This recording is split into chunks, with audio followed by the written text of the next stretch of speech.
বিসমিল্লাহির রহমানির রহিম। সম্মানিত দর্শক শ্রোতা ভাই বোন ও বন্ধুরা, আশা করি সবাই ভালো আছেন। নিয়মিত আমাদের চিকিৎসা বিষয়ক আলোচনার আজকের আলোচনার বিষয় ভ্যাকসিনেশনের সাইড ইফেক্টস। আমরা জানি ভ্যাকসিনেশন বা টিকা দিলে বিভিন্ন ধরনের পার্শ্ব প্রতিক্রিয়া হয়।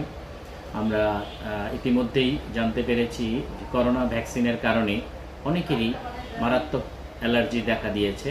অনেক রোগী আসতেছে আমাদের চেম্বারে যারা ভ্যাকসিন নেওয়ার পর থেকেই বিভিন্ন ধরনের অ্যালার্জিতে ভুগছেন।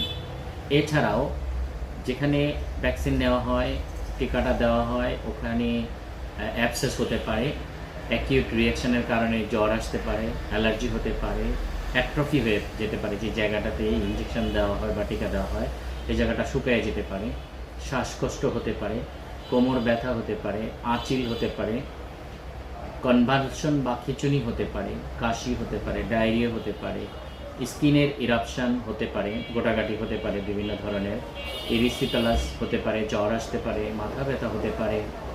এছাড়া ক্যারেটাইটিস নামক এক ধরনের স্কিন ডিজিজ হতে পারে, যে ক্যারেটাইটিসের কারণে স্কিনগুলো রাফ হয়ে যায়, কসকসে হয়ে যায়, বমি ভাব হতে পারে। তা এই ধরনের সাইড এফেক্ট অনেকে রোগী স্পেসলেসও হয়ে যেতে পারে, বোবা হয়ে যেতে পারে, স্লিপলেসনেস আসতে পারে, অনিদ্রা হতে পারে এই ভ্যাকসিন দেওয়ার কারণে, পুজ হতে পারে, ফুলে যেতে পারে।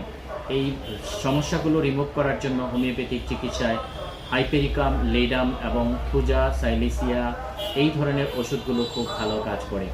আমাদের চেম্বারে আসা রোগীগুলোর মধ্যে ম্যাক্সিমাম ক্ষেত্রেই আমরা এই ভ্যাকসিনেশনের সাইড ইফেক্টস বা টিকার কুফলে হাইপেরিকাম, লিডাম এবং থুজা ওষুধ ব্যবহার করে সুফল পেয়েছি।